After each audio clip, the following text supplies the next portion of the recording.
Good afternoon. Let me do a quick readout from the President's Pakistan meeting this morning. President Obama met for nearly 2 hours with his national security team on Afghanistan and Pakistan. At the beginning of the meeting, President Obama and Secretary Clinton reaffirmed the great debt that the administration and the American people owe to Richard Holbrooke, and noted the extraordinary expressions of respect for Ambassador Holbrooke's life demonstrated the legacy that he's built over 50 years of service to his country. Both General Petraeus and Ambassador Eikenberry noted that many Afghans had expressed their condolences to Ambassador Holbrooke's family to them over the course of the past day. The President then reviewed the findings of the draft National Security Staff-led report on the progress that has been made in implementing our strategy, focusing on the three different components of the review: Al-Qaeda's senior leadership, Pakistan, and Afghanistan. In each area, the President and his team discussed both the progress that has been made as well as areas for additional focus moving forward. The President directed his team to finalize the report while also continuing to address the range of issues discussed in the report as we head into 2011. The President will provide an update on our strategy to the American people on Thursday as he presents the findings of the review along with members of his senior national security team. And with that, Mr. Feller. Where is he going to do that? Somewhere on the grounds. It won't be off-site. Sorry. Afternoon or morning or? I don't have the time with me. I'll find that out. For the Wednesday Gates and Clinton. This is, I don't know, I've not seen tomorrow's schedule. This is the standalone AFPAC review meeting that we talked about yesterday. Yes, sir. That's right, Thursday. I'm not Thursday. Robert, you said that the President, I believe said, directed the staff to finalize the report. Does he want changes? Was he content with the review as it stands? No, there were some changes that, as they went, the President's obviously over the course of the past several days been reviewing different sections of the review itself, and asked after some discussion that some parts be augmented. Yes. You were in the meeting the whole time, is that right? I was in there for most of the time, but not the entire time. How would you characterize the tenor of the conversation? Was there dissent among the principals about the level of progress or anything like that? No, I think, I think that when you see the review on Thursday, I doubt there will be, in all honesty, a lot of surprise at what the review lays out. I think you will see, as many of you have written and reported, that there has been some important progress in halting the momentum of the Taliban in Afghanistan. We have seen through counterterrorism success at degrading senior Al-Qaeda leaders. And we've seen greater cooperation over the course of the past 18 months with the Pakistani government. You will also see in the review an enumeration of the continued challenges that we have in that region. They will focus on a few different areas, but clearly we have to continue to strengthen capacity inside of Afghanistan. And we still have the ongoing challenge and threat of safe havens in Pakistan. So, plus I think you have overlaid with that the progress that an agreement that we saw in Lisbon with NATO and ISAF in agreeing on a strategy of beginning the transition in 2011 through 2014, where Afghans will take full responsibility for their nation and for their security. So I think that's a tenor of what you'll see tomorrow. Again, a lot of that has been, a decent amount of that you guys have covered and reported over the past several months. And I think this was an opportunity for the national security team to evaluate the progress and identify further challenges a little slightly more than a year after the president laid down a different strategy late last year. So see tomorrow, you mean Thursday, right? Thursday, I'm sorry. Tomorrow got me all confused. My fault. Is it fair to say that when you just recapped the areas of progress, and the president has also talked about those, that the review will enshrine the president sees enough progress to stick with pulling troops home and starting in July and the 2014? I think the review,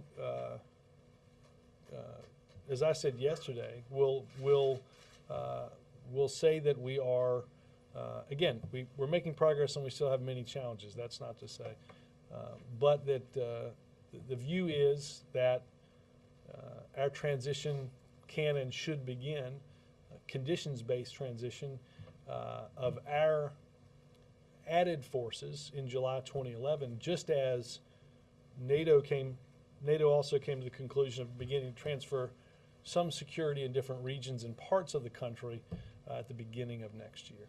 One last quick question. How does the administration begin to fill the void, Ambassador Holbrooke, particularly in, given his history, but also where you are in this war review? Right. Well, let me say a few things about Richard, because I think that I think our focus over the past almost 24 hours, I think, has been on what he would want us to focus on, and that is continuing to get this policy right. When we haven't been focusing on that, I think we've been focused on the tremendous impact that his career has had over many decades and on many issues that have been at the forefront of our foreign policy. I think he was a public servant in the truest sense of those words. So our focus has been on celebrating the diplomatic life and the life that he had with his family and friends, and focus, quite frankly, less so on what might be next for that position. Obviously, Richard had a very talented team that continues even today to do the work that Secretary Clinton and President Obama asked him to do many months ago. I think the American people, as you heard the President and the First Lady say last night in their statement, are indebted to his service. And their thoughts and prayers and our thoughts and prayers are with his family. Does he attend a service for him? I think scheduling is checking on when that might be. I don't know if that's been announced since the last time I heard this morning, but so I don't have the answer to that yet. Thanks, Robert. Yes, sir. Staying with Ambassador Holbrooke for a moment, it's been reported that his final words were, "You've got to stop this war in Afghanistan." What do you make of that? Well, Alistair, I would point you to, and I think you should all check what P.J. Crowley said at the top of his briefing today. PJ has talked to a number of people that were in the room or familiar with the situation, and I think it's emblematic of the fact that Richard was always focused on the task at hand. But I think if you look at that transcript, you'll see there's a little back and forth as the medical staff is trying to get him to calm down and relax at some point. And he's saying that he's worried about Afghanistan and Pakistan. And the doctor says, well, let us focus on this. And he said, okay, great, you end the war in Afghanistan. So again, I point you to PJ on this because he's done some checking around on that. And if I could just change tracks, is the president, to talk about the tax package, is the president willing to discuss any change in the estate tax with the House to secure the backing of House Democrats? Well, so I'd point you to, I think we answered something similar to this yesterday. We believe that the test vote in the Senate last night, the procedural vote, demonstrates the broad bipartisan support that the agreement enjoys not just in the Senate but with the American people. And that we believe that what the Senate will pass, we hope today, will be the framework for what is taken up and agreed quickly by the House of Representatives. Jake? The region of Afghanistan and Pakistan is obviously so complicated and so important to this administration that appointing somebody of the nature of Richard Holbrooke to a lot of foreign policy experts made sense because he was well known, he'd been doing it for decades. Can you talk at all about who you think could replace him, or do you think it's just going to be a career foreign service person? Or? I will say this, Jake, I don't know if those discussions have begun at state. There were no discussions of that in the meeting this morning, and I have not heard discussions amongst the team here at the White House on that. Our focus, obviously, as I said a moment ago, is on completing the review that Richard had been a big part of, and to celebrate the life that he lived. I think in many ways, and I think anybody would disagree, that the cliche would be you've got big shoes to fill. I think it's probably a safer thing to say that Ambassador Holbrooke is, as the president said, a giant in foreign policy and is not is irreplaceable. That is not to say that there won't be somebody that the president picks. I think Richard possessed some very unique qualities. His experience went back to the conflict in Vietnam. All of you know of the role that he played in bringing peace to the war-torn regions of Bosnia. So, in many ways, he was a unique figure in American foreign policy. One senior administration official said that one of the reasons so many people thought of him sometimes as a pain is because he would find a friction point in a meeting and he would charge right for it, bringing up whatever conflict there was, and that might have been lacking at today's meeting since he was not there. Was there anybody to serve that role? Well, again, the process that concluded today on the review is a 2-month process. So I think the notion that vast arguments would break out at that point in the process, the interagency process, is probably not what the administration official had in mind. I do think it's fair to say, and I think, look, it's why you want somebody of that experience level and that stature, and you know, you want somebody who will bore down on the problems and the challenges that you face. I think that was certainly one of the things that Richard did.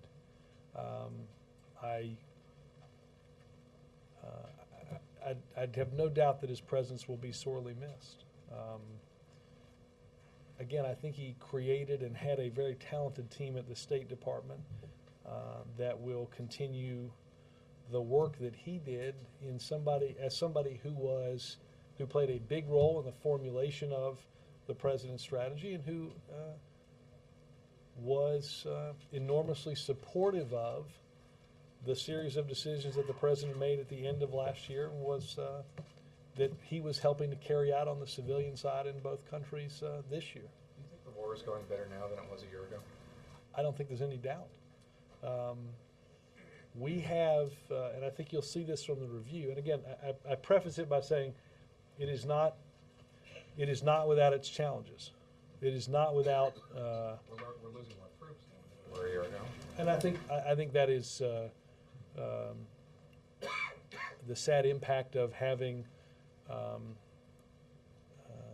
more forces to stem the momentum that the Taliban had been making. There's no doubt that we would not be seeing either security or civilian progress were it not for the stemming of that momentum. That's, look, the president argued for years that we needed more forces, even as more forces were diverted to other conflicts away from what the president believes was the central front. I think you'll see in the review when it's made, when a summary is made public, that because of the increased troop level, you've had an opportunity to push back on the Taliban in important areas of the country. Something that wasn't happening until more forces were added. Many challenges remain. As I said, as we have seen success, we understand that success without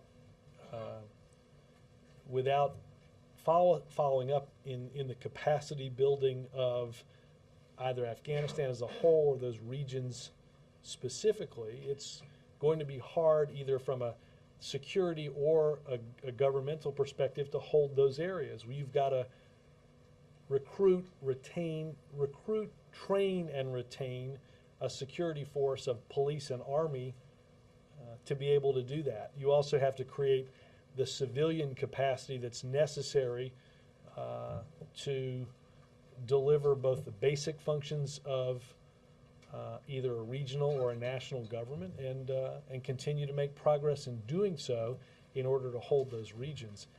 All of that is what continues. Yes, sir. Thank you, Robert. When you talk about the report needing to be finalized and that there will be some changes, are these changes for clarity, or things being added that the president thought should be in there that were not? I think a little. I would say I've used both your examples, both for clarity and for the addition of things he thought should be in there. I would say this. This is the president did not make major changes today. And will there be anything in the review about Pakistan and that country needing to step up more? Oh, without a doubt. I mean, there's, again, and I may have cut you off. Let me let you finish your question. No. Okay.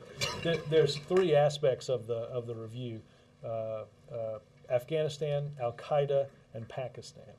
So again, this is sort of along the lines of what I was telling Jake, and that is, we have seen over the course of many months an increased willingness to cooperate from the Pakistanis. But as you saw in both, you'll see in this review and in reports that have been sent up, I think early fall, late last summer, that there are things that we still need Pakistan to continue to cooperate with us more on and continue to do in order to prevent further safe havens from impacting the progress that ultimately can be made in Afghanistan. And will that be laid out in a blunt way? Is there blunt language being used about what Pakistan Well, I mean, I needs to think do? we're clear. We're certainly clear in with our partners in Pakistan on this, and I think it will be clear again in the document that as we've seen greater cooperation, our challenges there remain. And on the tax cuts, the president yesterday, when he came out here to the briefing room, talked about, I believe, making phone calls to some of these House Democrats. Yeah. Has he been able to sway any minds there, those who have not been supportive of this, have changed their minds? I will simply say that I think the president's had some good conversations, and I think we are on a path toward getting this agreement through the House and ultimately to the president's desk to ensure that middle-class families don't see their taxes go up on the 1st of January. And will he continue making more calls today? Yeah. Yes, sir. Do we expect anything in the report that is made public or that he enunciates on Thursday to point to any change in the beginning of a troop withdrawal schedule next July? No, I think we are on course for the July 2011 date based on the conditions as you've always heard the president say. And will he indicate how large or small that withdrawal is likely to be? No, again, I think that's something that he will, with the Secretary of Defense and with commanders on the ground, work through as we approach that date. Basically, what you're telegraphing and what has been suggested for weeks is that there's progress being made, so don't worry about everything. It's all moving ahead. No, maybe you misunderstood the word challenge that I used a couple of half dozen times. No, if I can, I think you have seen in areas dealing with each of the three aspects of the report. The momentum with the stopping and stemming some of the momentum of the Taliban, increased cooperation with the Pakistanis, and the degradation of senior al-Qaeda leadership. Progress on all three of those fronts with challenges, small and great, that continue. Nobody expected that we would come out at a year into this and say, good news, all's well, and we can pack up. That's not what. You also haven't heard anybody say that there's been major progress on perhaps the biggest issue, the one that was apparently on Holbrook's last words, and that is dealing with the sanctuary which al-Qaeda has in Pakistan. Well, Bill, that was one of the things that I outlined earlier that will be that remains one of our central challenges. There's, without a doubt, safe haven in Pakistan by a whole series of people makes security and progress in Afghanistan more challenging. That there's absolutely no doubt about that. I think you'll see that in the review when the review is released, just as I think you've seen that again reported, I think, many places before the review. A couple issues on the Hill. Don't ask, don't tell. The House is introducing a standalone bill today. Does the President believe that perhaps a standalone bill is the best way to get this policy repealed legislatively? Mike, I think that the President believes that the best way to change this policy is through a legislative vehicle. As you've heard me say, as you've heard Secretary Gates as recently as his coming back from his trip to Afghanistan, that his strong belief is that the policy will change one of two ways, either through the court system or through Congress. His preferred and our preferred method is to do this legislatively through Congress. And it's our hope. You saw a vote late last week, 57 senators support repeal. There were some absences and things like that. I think it's safe, you can without a doubt say that a number far exceeding a majority is supportive of the repeal of that policy as you'd seen previously in the House. And I think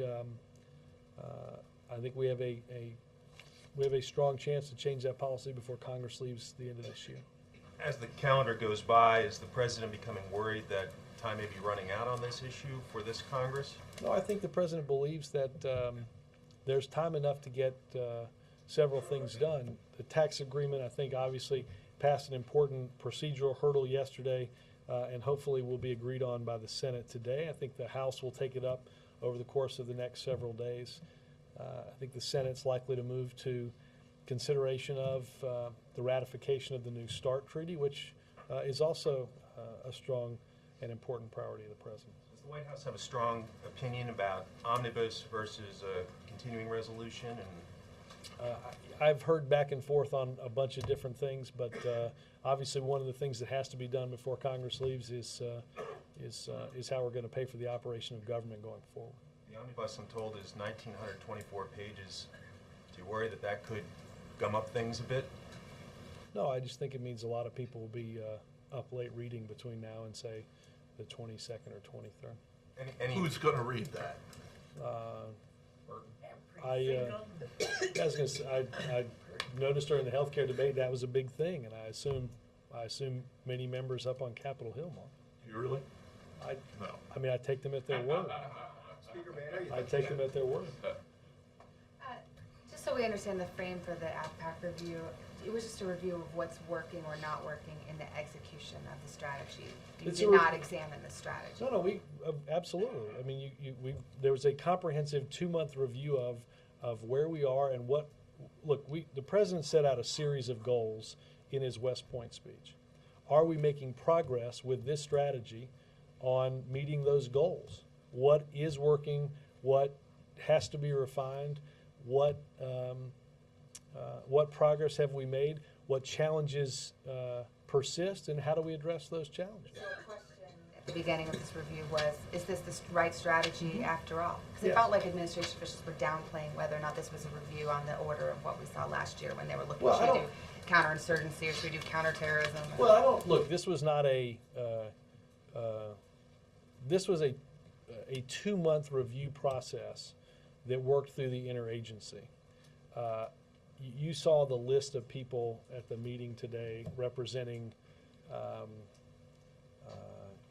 a healthy side of both the military and the civilian component of our government, and everybody who's got an equity in or a project in Afghanistan, Pakistan, and in dealing with Al-Qaeda and counterterrorism was represented.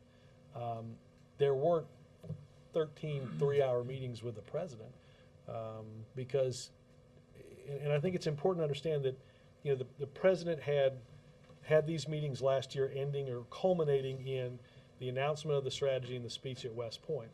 It wouldn't be accurate to presume that somehow 2 months ago somebody said, well, let's see where we are. The president receives on a weekly basis extensive memos from military and civilian leaders in Afghanistan and civilian counterparts in both Afghanistan and Pakistan. On a monthly basis, as happened today, the policy is evaluated in a room that has about probably close to 24 agency and departmental heads that have the equity in that policy. So this is a policy that is examined on a weekly basis and then in a group with a monthly basis. So the notion somehow that, you know, 2 months ago Tom Donilon and a group of others said, boy, let's see how that December thing's going would be, I think, an inaccurate viewpoint of how we got to this stage in Afghanistan. But at the same And time, I think would be somewhat irresponsible for laying out how things are done in a conflict the size of Afghanistan. I just wonder, I mean, at the same time, it would be kind of absurd to continually relitigate. Do we have the right strategy? Do we have the right strategy? But again, those types of questions are asked on a weekly basis and evaluated on a weekly basis in those memos and certainly on a monthly basis in these meetings. Lord knows if somebody had said in February of last year, this thing is way off the rails, we wouldn't have continued until the process started in October to evaluate. That wouldn't, we've dedicated the hard work and the effort and in some, in all too many tragic ways, the full devotion of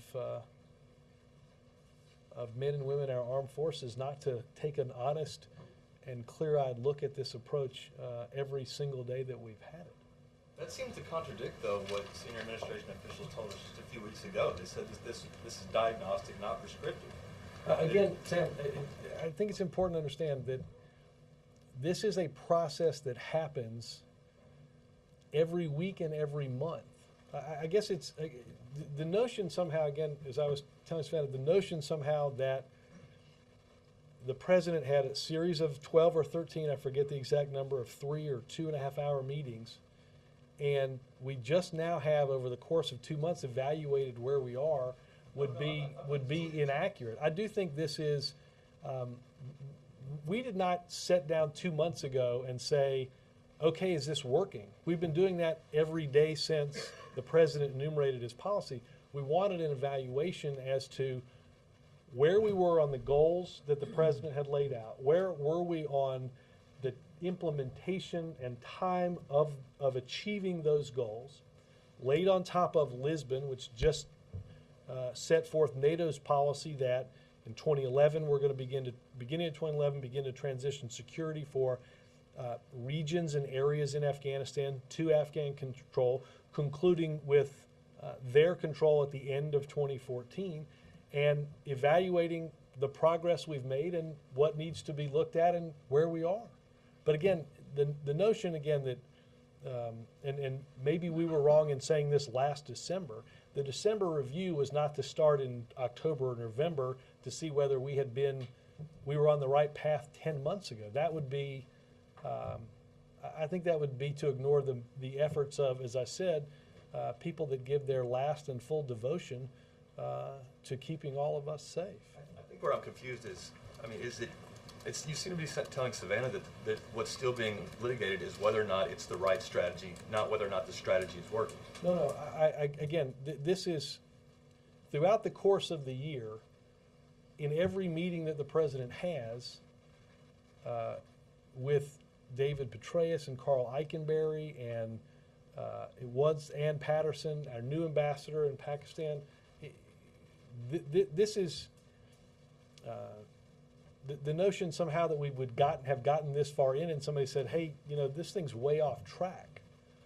That's why a weekly report, a monthly meeting is put in. That's why we go through whether, for instance, are we meeting the recruitment, training, and retention goals of a security force that comprises an army and a police, right? There's a graph that's given out each time that shows on the present course, are we going to meet the goals that we set forth at the beginning of this process for having in place an army and a police representing a security force that allows us to meet the goals and transfer security.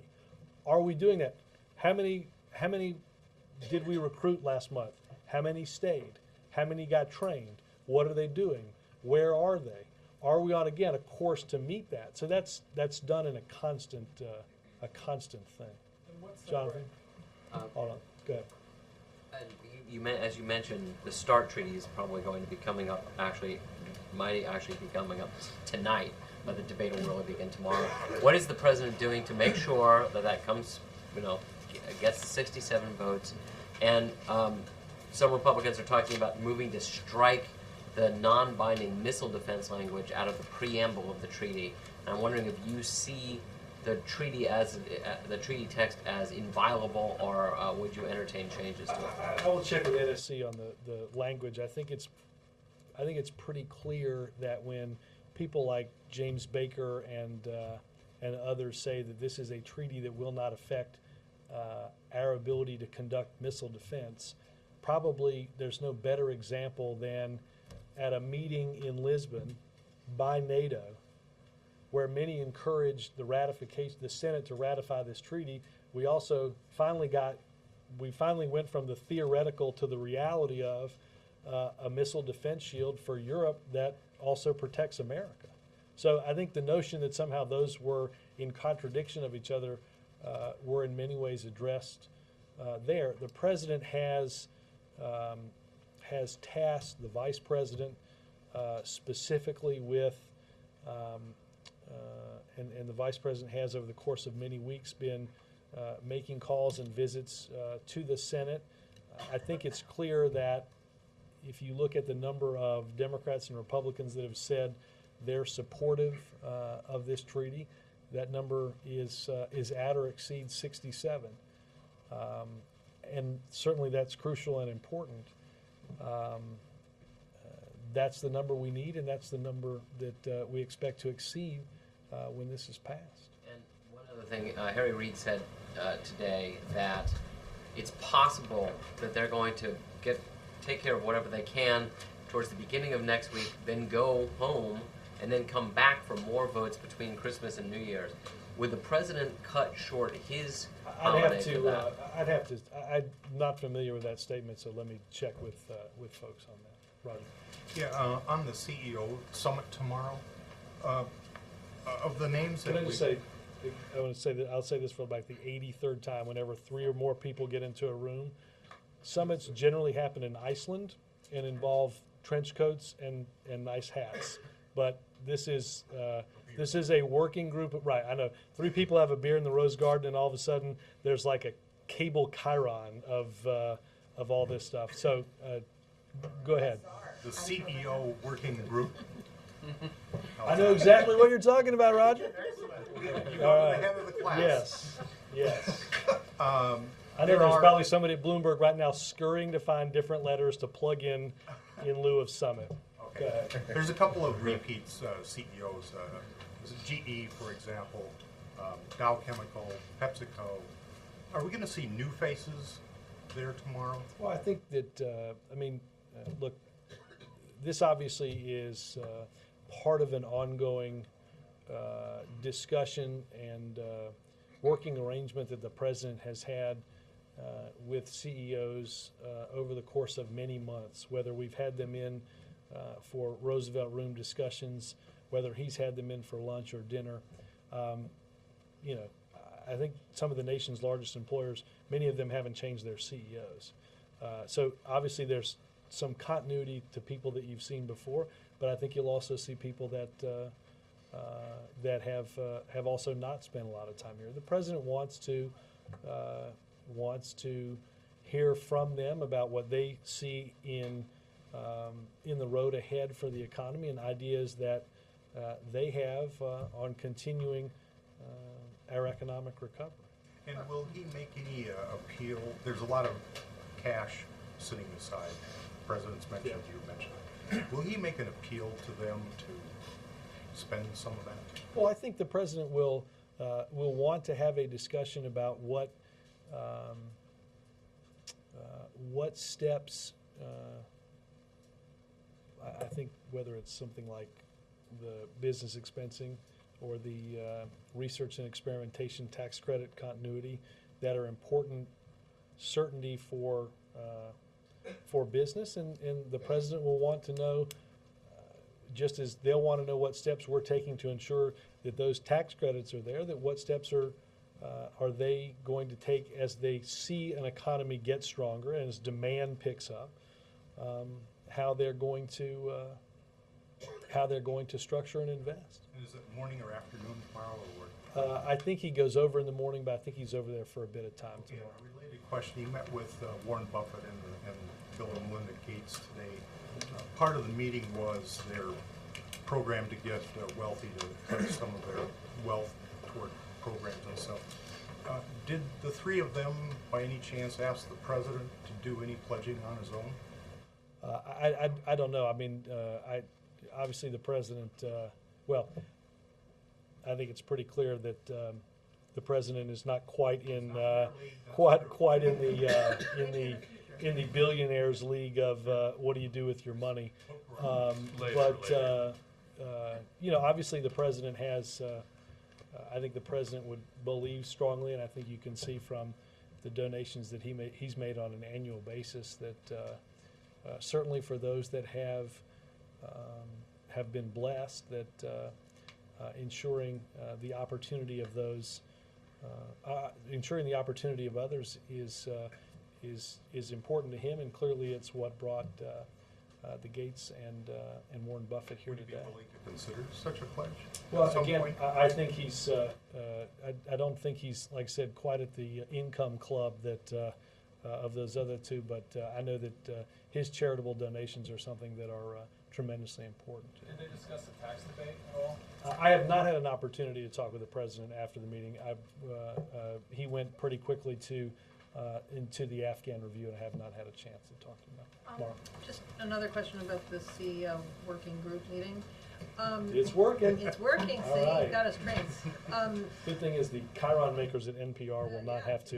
They're invisible at NPR, which is so Yeah. great.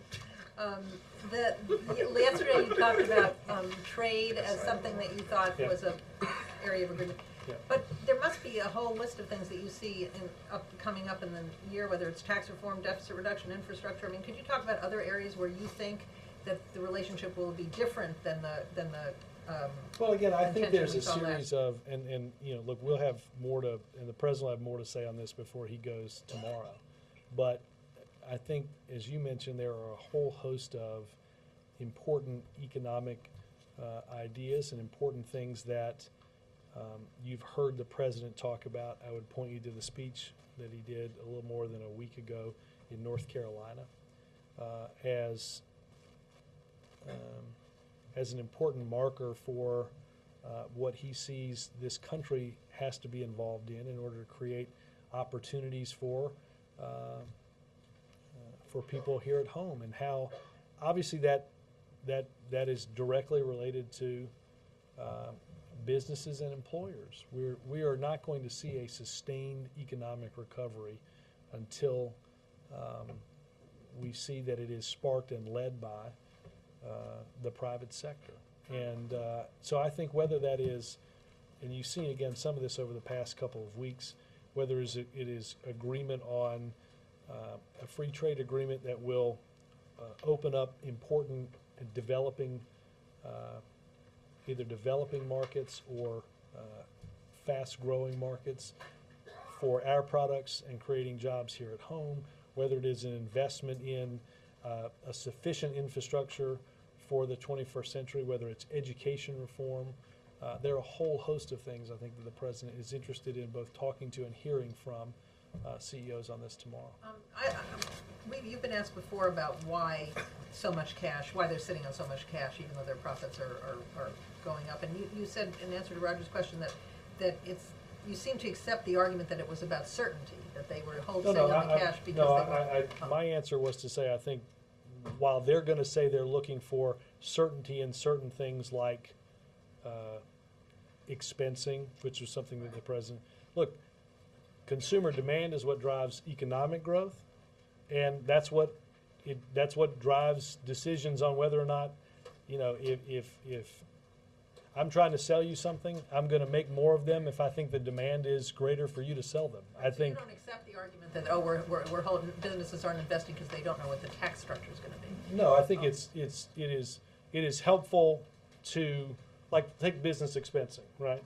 You're taking a policy that would spread the writing off of some fixed percentage over a 10-year period of time. I think putting that in a 1-year period of time, the President believes will have a stimulative effect on their investment strategy. But in the end, the economy grows because of consumer demand, and that's where a lot of these decisions will derive from. Robert, one of the things that was really interesting about last year's Afghanistan strategy review was the liveliness of the debate. The President made a point about wanting to look at all different sides of each issue. Has this year's review been characterized by a similar type of debate? Are there fault lines? Is there disagreement at all about what the problem is and what the solution is and what's working and what's not working? Look, again, the last year's extensive review, which led to strategic decisions and strategic implementation of particularly increased troops on the ground, I think that led to, as you said, a spirited conversation about the direction that we should go. This year, as we've evaluated that, I think the President is and the team are comfortable with the strategy that we've picked, and now we're implementing that strategy. So, look, any given meeting could still have some liveliness, and obviously there are still strongly held opinions. But I think there's pretty broad agreement on where we're heading and what the challenges are. I don't think that's why I started this by saying I don't think you'll find a lot in Thursday's review that you find that surprising. I think, again, the progress that's been made and the challenges that remain are well known. I follow up. Yep. Just, I guess I'm a little confused. So you had said that obviously this review is ongoing or has been ongoing, it's a continuation. So what separates this 2-month review? Yeah. and Again, what's been going on maybe all the time? I'm being the one that's confusing. This is to evaluate where we are. Okay, each month and each week we evaluate whether the strategy that we're implementing is making the progress toward the goals that the President enumerated, and that's again, the point I was also trying to make was, it is not as if we had this extensive decision-making period that led or culminated in the president's speech at West Point, only to now come back 9 months later and see, is it working? That's something that's being evaluated constantly. And now this is a pretty extensive look into evaluating what the president said a year later and the progress that we've made. And again, what remains? What has to, what larger questions do we have to drill down even further on? And how do we evaluate? I mean, look, we've got an evaluation period that actually extends back farther than the strategic review that led to the policy decisions last year, and that is a whole host of years of our policy in Afghanistan. Yes. Thank you. We know that China's Vice President, Vice Premier Wang is visiting NSC Advisor Donovan this afternoon in the White House. Could you give us some detail about their meeting? Well, obviously, I don't want to get too deep into what might be said before the meeting, but I think it is clear that, I mean, obviously we have invited the Chinese to for a state visit in January. So obviously that is something that is always on the docket. We have developments obviously in North Korea that you see Deputy Secretary of State Steinberg and NSC Senior Director Jeff Bader traveling to China to discuss. So, you know, I think a whole host of foreign policy and economic concerns will be on the docket. When will the state visit the date being set? I think we're hoping to announce that in the next couple of days. Robert, Yes, ma'am. as the president, what's the president's sense of the dynamics in the House as the tax legislation would move over there? He sounded more optimistic when he came in here last night after the Senate vote. And is it still the case that you in no way want that package opened up and changed in any way so that it would have to go back to the Senate? Well, again, I think the framework that the framework that the president introduced a little more than a week ago has, as you heard others say, has been changed to add the energy tax credits that were important to the president, a number of Democrats. So I think that the Senate's going to pass that, and that's going to be the basis of which the House takes up that legislation. Obviously, we think it's also the basis for what will become the agreement that the president will sign. Look, I continue to say that the president, as you heard, and said at this podium just yesterday, understands the frustration that that members have in not being able to simply extend the tax cuts permanently for middle-class Americans. But we didn't have the votes to do that in the Senate, and that's what led us to need to come up with something that didn't impact middle-class Americans with a tax increase on the 1st of January. But is that, how does the vote look now in the House? Is the president still reaching out individually to members? Yeah, the president will continue to make calls, and I think the president believes. Look, I think if you look at events over the past 48 hours, 85, I think, was the final number in the Senate last night. 83-15. I knew there was a 5 in there somewhere. I wouldn't have done well on the Price is Right. The 83 votes, I think, if you look at a number of public opinion polls that have come out, demonstrate broad bipartisan support, and I think the president believes that in the not too distant future we'll have an agreement that he can sign that preserves those tax rates. Or to lose a few Democrats and still find a wide enough margin to pass it in the House. I think so, sure. Glenn. Robert, Ambassador Holbrook's frame of reference for the AFPAC situation was Vietnam, and he was extraordinarily concerned with Pakistan. Do you think in his absence it's the president's inclination to pick someone who's more skeptical, someone who sort of matches? Glenn, I got to tell you, I think there has not been a lot of time spent in the very few hours since Richard passed, thinking about who's next. Well, in this meeting, because clearly he had done some preparation for this meeting. Did any of The his... president? No, Ambassador Holbrooke. Oh, sure. I mean, he obviously was. I mean, I think it's important that Richard was instrumental in the development of the policy that the president laid out a year ago, and has been a big player in this every step of the way, both in the development and the implementation. Did anyone express any of his opinions or observations that he may have collected prior to his passing? Was he sort of represented in the meeting?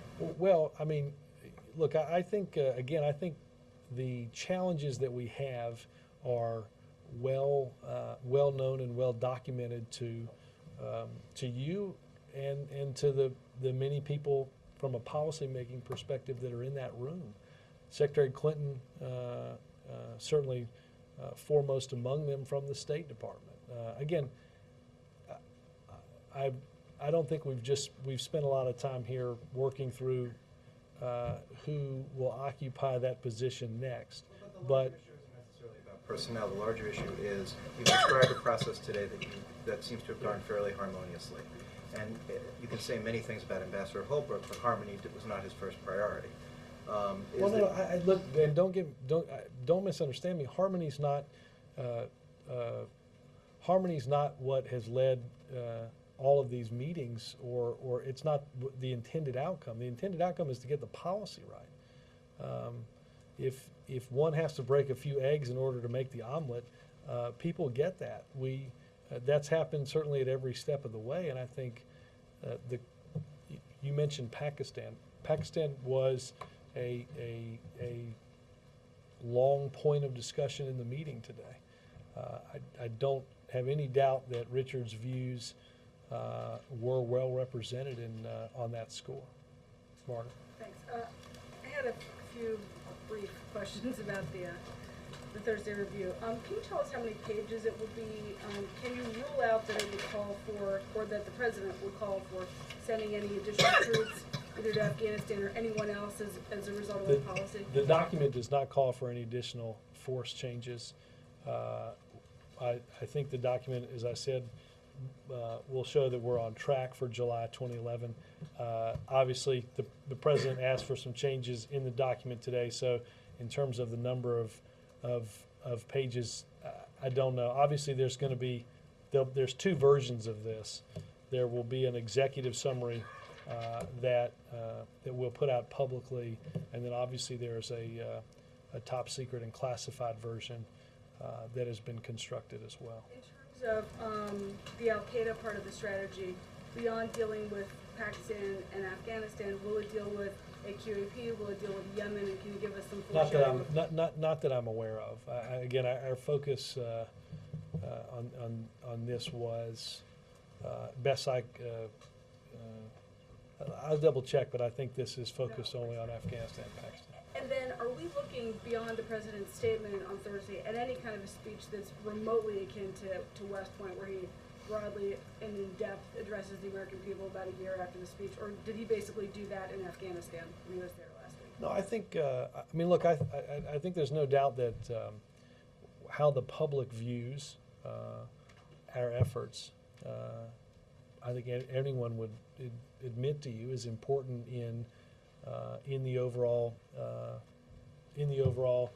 effort in these two countries. I think you'll hear. I think you'll hear the president lay out extensively his thoughts on where we are, and then, as I said, some of the senior policymakers will be in here to take some of your questions around that. So I don't see that there'll be a West Point type speech, but I think an extensive discussion of where we are is certainly what you'll see on Thursday. Yes, sir. Shifting gears, tax cuts are not the only thing that expire on December 31st. The Build America Bonds program does as well.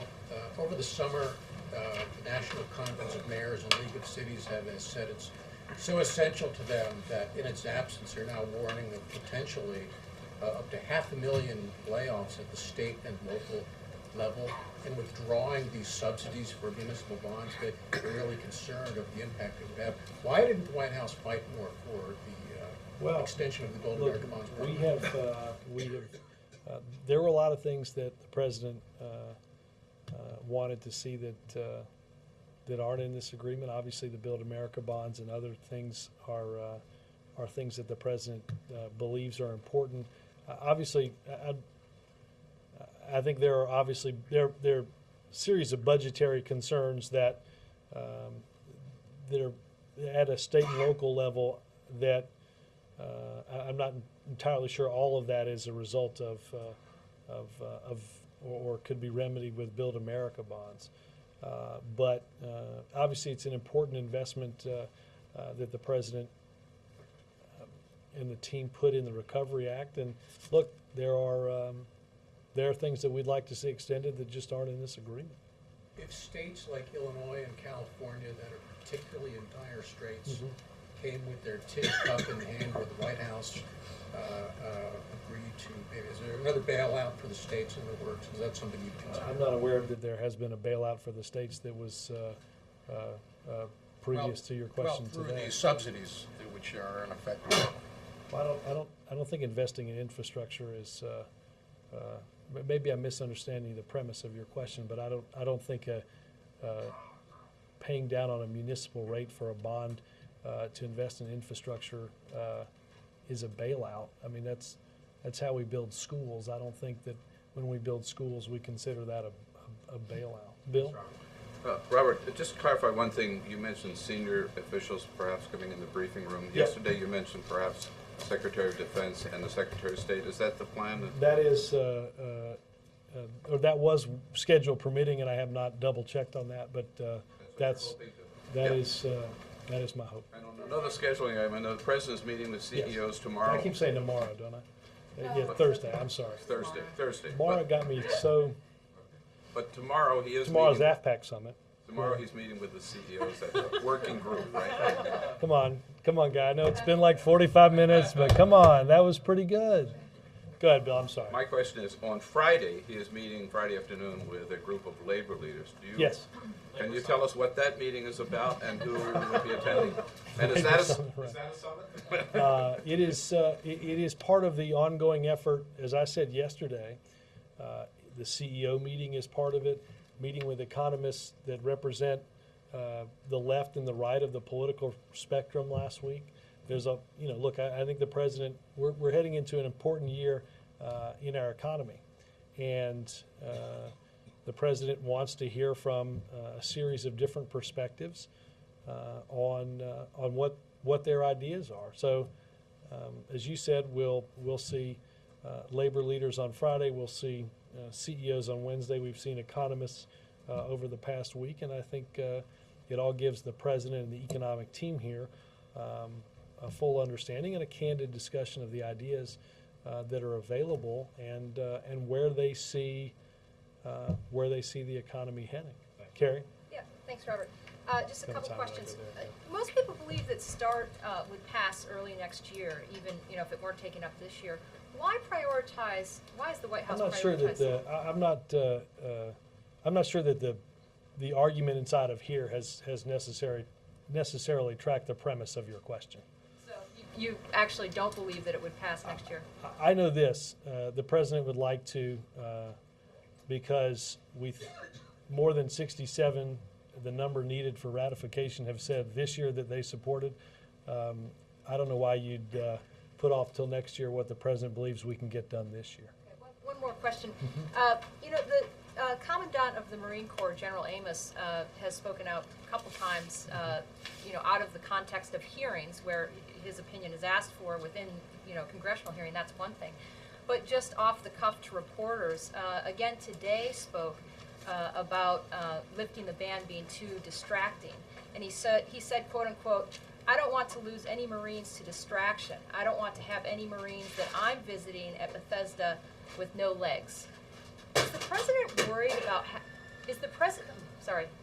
That's all right. No, that's It's a fine. little technical glitch I over thought there. I was about to get hit by something. That's something Yeah. I was worried about. Is the president worried about having the commandant of the Marine Corps, who's his appointee, Mhm. sort of constantly raising opposition to his own stated belief that the policy needs to be changed and would actually, increase Well- national security, not decrease it? I think that I think the president's views and the chairman of the Joint Chiefs' views and the Secretary of Defense's views are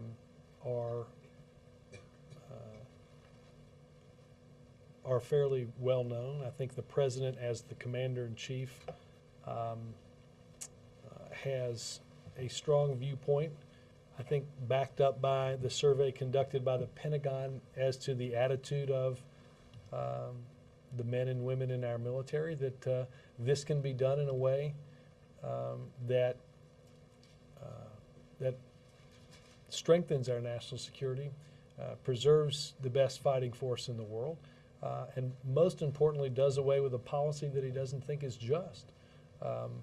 The president, the president met with.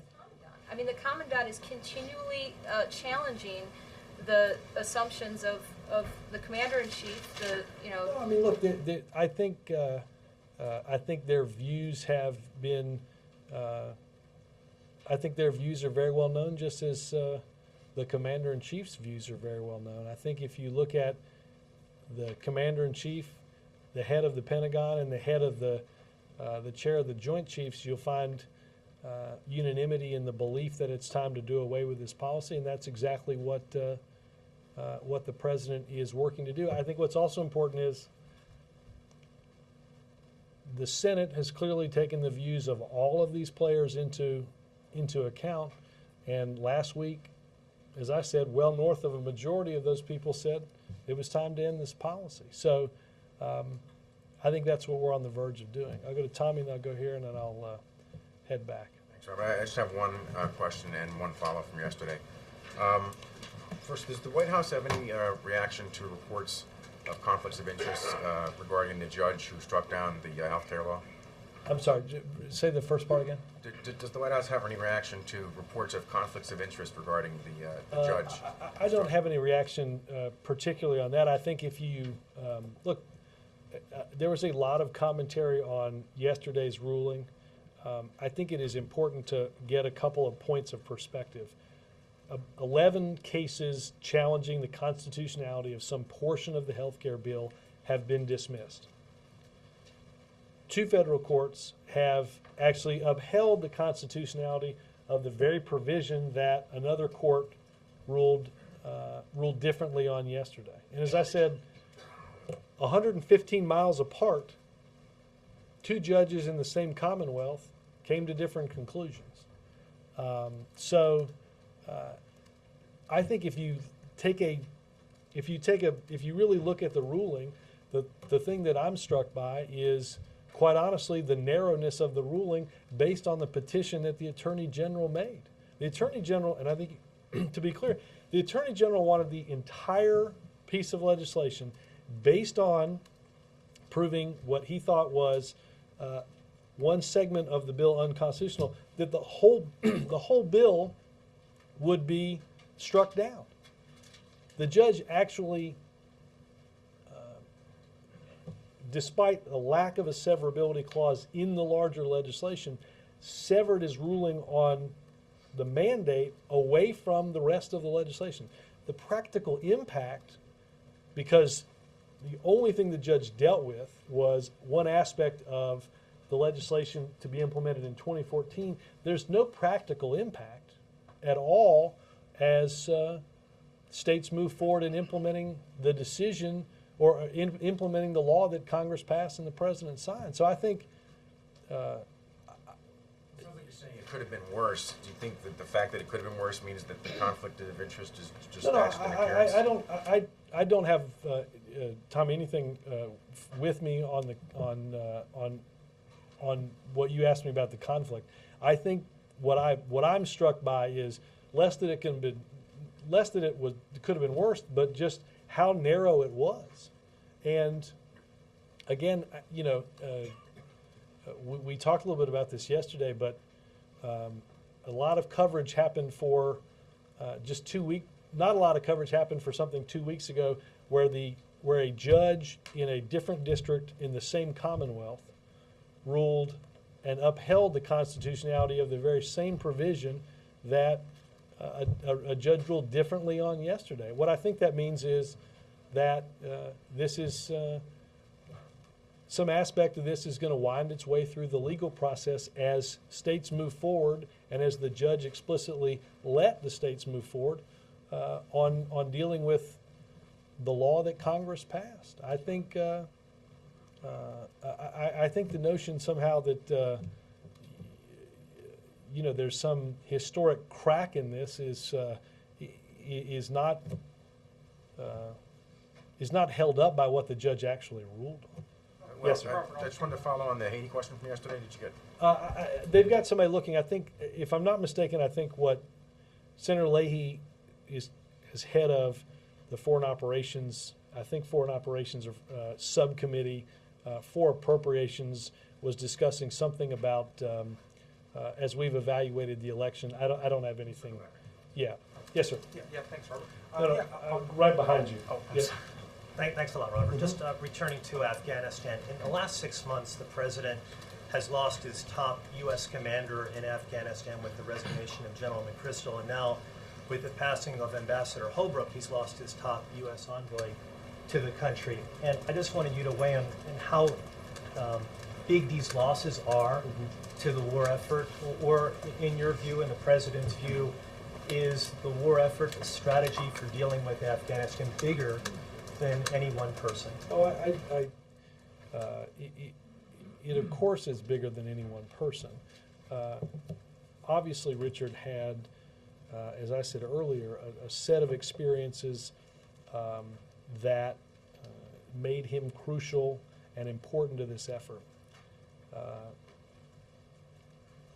General McChrystal has been replaced by General Petraeus, and I think you'd be hard pressed to see how that has negatively impacted the effort. Obviously, we miss his presence today, and we will no doubt miss his presence in the future. I think the Secretary of State, his staff that remains, and many of the ambassadors that he has come into contact with, and some of whom he has shaped over his 5 decades in diplomatic service, will help lead the effort to continue to make progress on the civilian side and to make progress on Afghanistan and Pakistan. Thanks, guys.